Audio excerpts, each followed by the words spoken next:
hoje a gente começa as nossas minisséries aqui no Bridge AgroTalks, falando sobre controle de tráfego na lavoura e sobre compactação de solo com o Tedson Azevedo, que é um especialista nessa área e referência nesse assunto. E nesse dia, nesse primeiro episódio da série, nós vamos falar sobre pneus agrícolas. Eu queria começar já perguntando para o Tedson sobre o aumento do peso dos tratores, né? Nos últimos anos, a mecanização agrícola evoluiu muito no Brasil, Tedson, e naturalmente os tratores aumentaram as suas capacidades e o seu peso também. Como isso vem impactando lavouras e tem conexão de peso de trator com compactação de solo? Perfeito, Amaral. Amaral, existe um fato.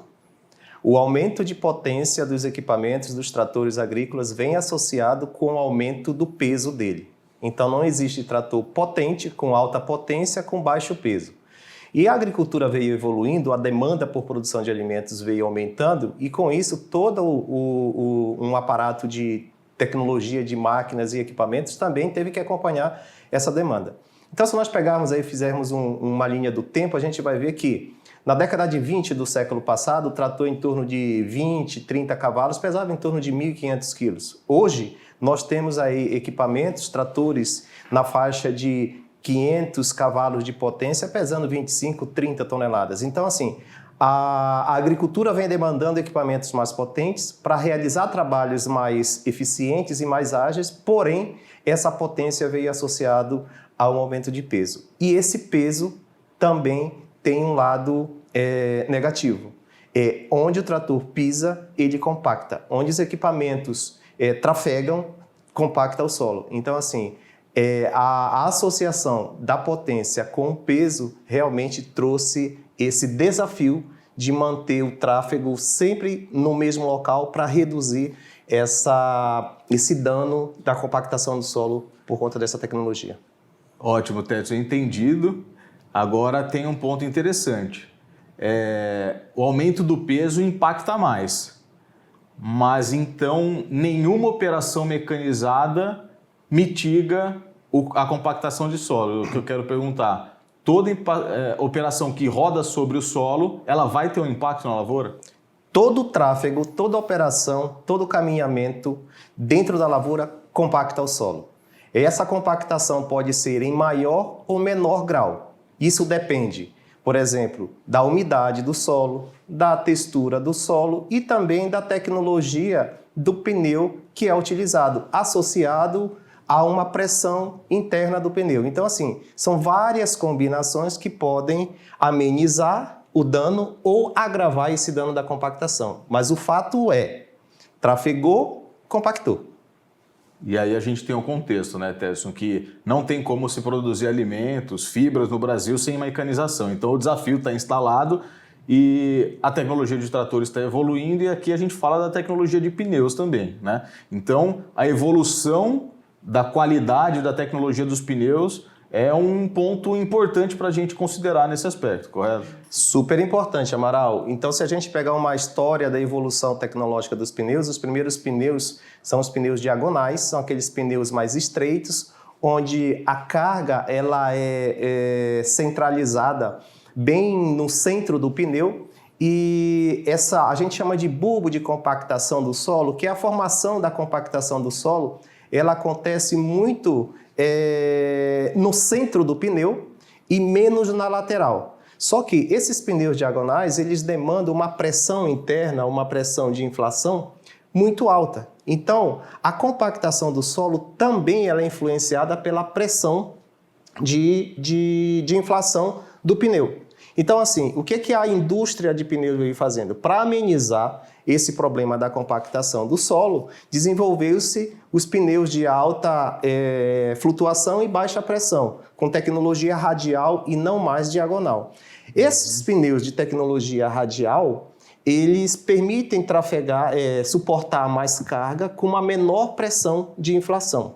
Isso já melhorou bastante, mas a evolução vem demandando, a evolução tecnológica vem demandando mais tecnologia desses pneus. Então, esses pneus também estão evoluindo para aqueles pneus chamados de Ultraflex, que são pneus que distribuem melhor a carga do equipamento sobre o solo, aumentando a área de contato, distribuindo melhor essa carga sobre o solo e, consequentemente, reduzindo a compactação do solo. Então, assim, a demanda por equipamentos mais potentes, por tratores mais potentes, que são mais pesados, trouxe também uma provocação para a indústria de pneus de falar assim, eu preciso colocar no mercado um pneu que trabalhe com uma pressão mais baixa para reduzir a compactação. E com isso daí traz vários ganhos, não só na compactação, mas também em outros indicadores como economias, economia de combustíveis e etc. E aí um ponto interessante que os termos que a gente acaba usando para esse cenário é de mitigar esse impacto, né? O principal termo é esse. Mas tem um ponto aí que é muito legal a gente olhar, que é como que a gente mede isso. Então eu queria te perguntar como que nós conseguimos medir, né, mensurar esse impacto, ter essa qualidade de mensuração para que nós consigamos, né, os produtores rurais e as indústrias consigam reduzir esse impacto. Como que se mede, como que a gente consegue fazer tudo isso? Perfeito, Amaral. Eu acho que tem dois indicadores importantes. Um é indicador da performance da máquina. O que a gente vem observando é o seguinte, que tratores que utilizam os pneus Ultraflex, que são os mais modernos hoje em dia, que usam menos pressão de inflação, são equipamentos, são tratores que consomem menos combustível para realizar seu trabalho. Mas também esse daí é um indicador da máquina, do trator. Tem um outro indicador super importante que é o indicador agronômico, que é conversar com a planta, que é perguntar para ela como que ela está se sentindo com aquele pneu que compacta menos o solo. Então, isso em canavial é muito interessante porque você vê o vigor da cana-soca. Então, solos menos compactados produzem uma cana-soca mais vigorosa, com perfilhos mais abundantes e com maior chance de produtividade no ano seguinte. Então, assim, um indicador é o mecânico, que é a performance da máquina, e um outro indicador é o indicador da lavoura. Perguntar para a planta, assim, como que você está se sentindo com essa tecnologia? E aí, nesse ponto, a gente consegue ter equipamentos, exemplo, penetrógrafos, esse tipo de equipamento que a gente consegue atestar realmente, medir o quanto isso está impactando a penetração dessas raízes e desenvolvimento dessas lavouras, é isso? Perfeito, perfeito. Medir a compactação é super importante para a gente ter o fato constatado de que realmente a tecnologia funciona. Legal. E aqui a gente já concluindo, né, um ponto importante que eu estou ouvindo e estou chegando a uma conclusão que pneu não é só uma escolha operacional, é uma escolha agronômica também. A gente pode afirmar isso, Terson? Com certeza. Eu acho que essa é uma afirmação muito sábia, Amaral. A decisão para a escolha do pneu, ela não deve ser somente mecânica. Só vida útil de pneus, custo por unidade e tudo mais. Não, eu acho que realmente é Tem que pôr a planta nesse circuito aí. Nesse contexto, a planta precisa estar também. Ótimo. E a gente finaliza aqui a nossa primeira etapa dessa minissérie. O próximo tema é piloto automático, um tema tão relevante para tudo isso que a gente está conversando.